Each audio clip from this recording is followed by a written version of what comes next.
first thing to consider maybe is talk about the concept behind active intelligence. There's a lot of data that's produced inside of the operator, and these is often in silos. So first thing is obviously to bring all of that data together.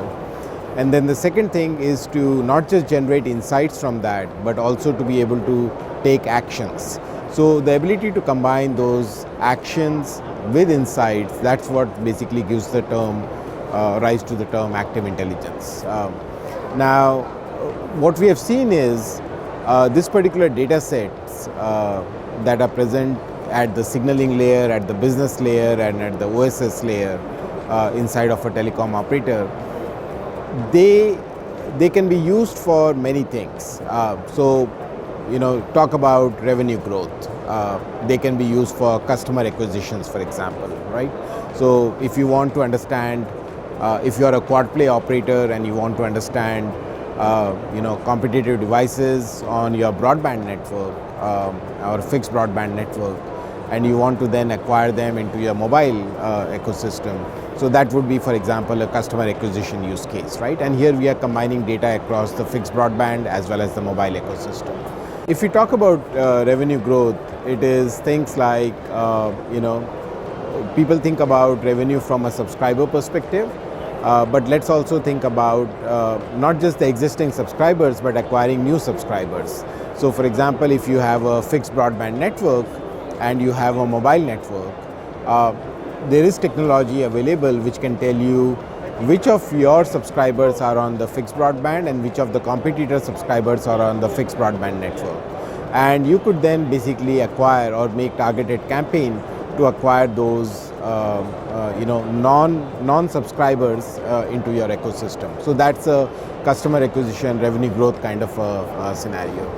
Often operators think about revenue growth only coming from the end subscriber, but also think about revenue growth coming from alternate streams such as monetization of data with OTT companies, and then we have had successful use cases where OTT companies have been able or basically pay the mobile operator for access to that information. In terms of operational efficiency, I would classify that as more an internal optimization or an internal monetization. So things like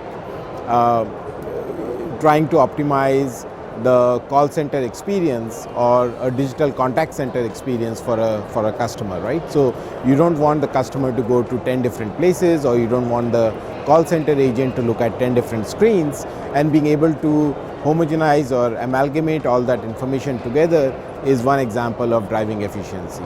The other example of driving efficiency is really in the entire solution infrastructure. So think about if you buy solutions from siloed vendors, then they don't share data with each other. The data is in a different format. The databases are all different. The UI is different. Okay, and what active intelligence tries to do is combine all of that data together into, let's say, a single database. It tries to present all of that information through a unified user interface. It tries to present a consistent workflow mechanism through which you can embed ML and AI pipelines, and that's an example of where efficiency comes into play. All of these data insights that get generated also result in a better customer experience. So for example, data from a local network could be used to identify, let's say, what kind of a subscriber or a device it is. Okay, and when this device is roaming, you want to be able to offer the right kind of roaming plans to the user, right? So for example, if a subscriber is hopping across the country boundary, maybe this is a day trip and day passes are better. But if the subscriber is hopping across continents, maybe it is a week trip and you want to offer a weekly pass rather than a daily pass. So that's one example of where you start improving subscriber experience. Another example would be in when they call into a contact center, how do you present the right kind of information to them without the call center agent basically creating a ticket and then somebody else reaching back to the customer later on, right? So real-time communication and resolution becomes very important.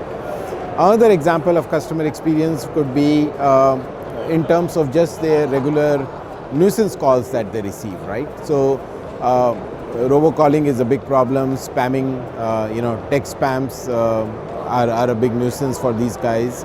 And an ability to basically use AI, artificial intelligence and machine learning technologies to be able to detect robocalls, fraudulent calls, text messages, trying to fish for your information.